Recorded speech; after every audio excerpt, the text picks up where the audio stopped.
అందరికీ నమస్కారం. ఉత్తరాయణ కాలంలో ప్రాణాలు విడిచిన వ్యక్తి భీష్ముడు. మాఘమాసంలో వచ్చే ఏకాదశిని భీష్మ ఏకాదశి అని అంటారు. ఈరోజు నారాయణార్చన, శ్రీ విష్ణు సహస్రనామ పారాయణం, జప ఉపవాసాదులు విశేష ఫలాలను ఇస్తాయి. భాగవత శిఖామణి పేరున ఈ ఏకాదశిని భీష్మ ఏకాదశి అని పిలుస్తారు. గంగామాత స్త్రీ రూపంలో గర్భధారిణి అయి కుమారులుగా కన్నది. అలా వాళ్ళు మనుష్యులై జన్మించారు. జల రూపంలో ఆమె వాళ్ళను మళ్ళీ తనలోకి తీసేసుకున్నది. అంటే గంగాదేవి జగన్మాతృ స్వరూపిణి కాబట్టి ఆమె గర్భవాసన జన్మించిన తర్వాత ఎవరికీ పాపం ఉండదు. అయితే ఏ కారణం చేతనో ఆమె గర్భాన 8వ వాడుగా జన్మించిన భీష్ముడిని ఆమె గంగలో పారవేయబోతుంటే ఆమె భర్త అయిన శాంతన మహారాజు ఆమెను వారించాడు. అందుకని ఆ పిల్లవాడిని ఆయననే పెంచుకోమని అప్పగించి ఆమె వెళ్ళిపోయింది. అలా శాంతనుడి చేత శాప విముక్తుడు కాకుండా నివారింపబడిన భీష్ముడు పెరిగి పెద్దవాడైనాడు. ఆయన బోధించిన విజ్ఞాన సంపద, ఆయన బోధించిన ప్రతి వాక్యము అనాది కాలం నుంచి వచ్చినప్పటికీ సత్యానికి అతి సన్నిహితంగా ఉంటుంది. సత్యాన్ని అది ధరించి ఉంటుంది. భారత యుద్ధంలో 11 రోజులు యుద్ధం చేసి గాయపడి అంపశయ్యుడై పరుండి ఉత్తరాయణ పుణ్యకాలం కోసం ఎదురుచూస్తున్న భీష్ముణ్ణి చూడడానికి యుద్ధ అనంతరం కృష్ణుణ్ణి తోడ్కొని పాండవులు వస్తారు. ఆ సందర్భంలో శ్రీకృష్ణుని చూసి భీష్ముడు చేసిన స్తుతిలో భాగం ఈ పద్యం. శ్రీకృష్ణుడు పాండవులు భీష్ముని దగ్గరికి వచ్చిన సమయంలో అనేక రాజర్షులు, దేవర్షులు, బ్రహ్మర్షులు శిష్య సమేతంగా వచ్చారు. అసలు భారతంలో భీష్మునిది ఒక ప్రత్యేకమైన పాత్ర. శీలంలోనేమి, శౌర్యంలోనేమి, నీతిలోనేమి, నిష్టలోనేమి భీష్మునికి సాటి భీష్ముడే. చిన్నతనం నుంచి ఆయన త్యాగపురుషుడు. తండ్రి కొరకు స్వసుఖాన్ని, రాజ్యాన్ని అన్నీ వదులుకున్నవాడు భీష్ముడు తప్ప మరొకరు లేరు.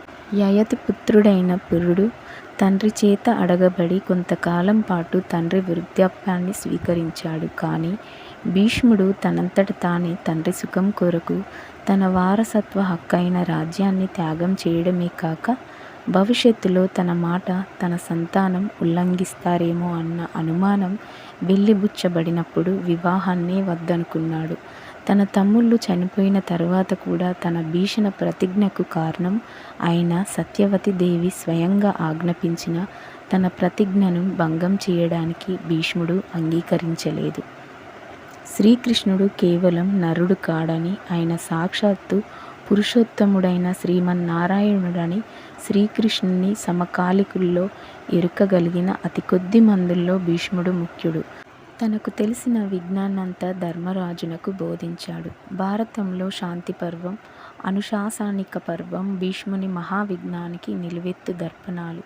భీష్మ ఏకాదశి రోజు ఏ పారాయణం చేస్తే అష్టమనువుల్లో ఒకరిగా శౌర్య ప్రతాపంలో అసమాన ప్రతిభ కలిగిన మహానుభావుడు భీష్మాచార్యుడు. కురువృద్ధుడు, అత్యంత శక్తివంతుడు, తెలివైన వాడు అయిన భీష్మాచార్యుడు మహాభారత యుద్ధంలో నేలకొరిగినప్పటికీ దక్షిణయానంలో మరణించడం ఇష్టం లేక ఉత్తరాయణం కోసం వేచి ఉన్నాడు. 58 రోజులు అంపశయ్యపై పవళించి ఉత్తరాయణ పుణ్యతిథి కోసం వేచి చూస్తున్న భీష్ముణ్ణి చూసేందుకు శ్రీకృష్ణుడు వచ్చాడు. అందుకు అమిత ఆనందం పొందిన భీష్ముడు శ్రీమన్నారాయణుడు 1000 నామాలతో కీర్తించాడు. అదే ఇంటింటా భక్తి ప్రవర్తులతో పారాయణం చేసే విష్ణు సహస్రనామం.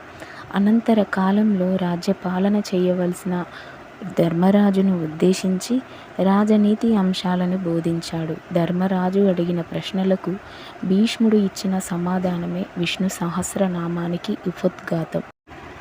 మాఘశుద్ధ అష్టమి నాడు భీష్మాచార్యుని ఆత్మ శ్రీకృష్ణులో లీనమైంది. భీష్ముడు మోక్షం పొందిన తర్వాత వచ్చిన మాఘశుద్ధ ఏకాదశిని భీష్మ ఏకాదశి, మహాఫల ఏకాదశి, జయ ఏకాదశి అని అంటారు. విష్ణు సహస్రనామం ఎప్పుడు పఠించినా పుణ్యం కలుగుతుంది. ముఖ్యంగా భీష్మ ఏకాదశి నాడు గనుక విష్ణు సహస్రనామం పారాయణం చేస్తే ఆ ఫలితం అనంతంగా ఉంటుంది. అనుకున్న పనులు నిర్విఘ్నంగా నెరవేరుతాయి. భోగభాగ్యాలు కలుగుతాయి. సర్వ పాపాలు హరిస్తాయి. పుణ్యగతులు లభిస్తాయి. అంతేకాకుండా గ్రహ దోషాలు, నక్షత్ర దోషాలు ఉన్నవారు కూడా విష్ణు సహస్రనామాన్ని ప్రతినిత్యం పారాయణం చేస్తే చాలు అన్నింటి నుంచి విముక్తి పొందడమే కాకుండా అన్నింటా విజయం సాధిస్తారని పురాణాలు చెబుతున్నాయి. ఒకవేళ విష్ణు సహస్రనామం గనక పారాయణం చేయలేకపోతే కనీసం శ్రీరామ రామ రామేతి రమే రామ మనోరమ సహస్రనామ తాతుల్యం రామనామ వరానమే అనే శ్లోకాన్ని 3 సార్లు ఉచ్చరించినట్లయితే అంతే ఫలితం కలుగుతుంది. ఈ భీష్మ ఏకాదశి పర్వదినాన్ని పురస్కరించుకొని విష్ణు సహస్రనామం పారాయణం చేయండి. శ్రీరామ శ్లోకాన్ని 3 సార్లు భక్తిగా జపించండి.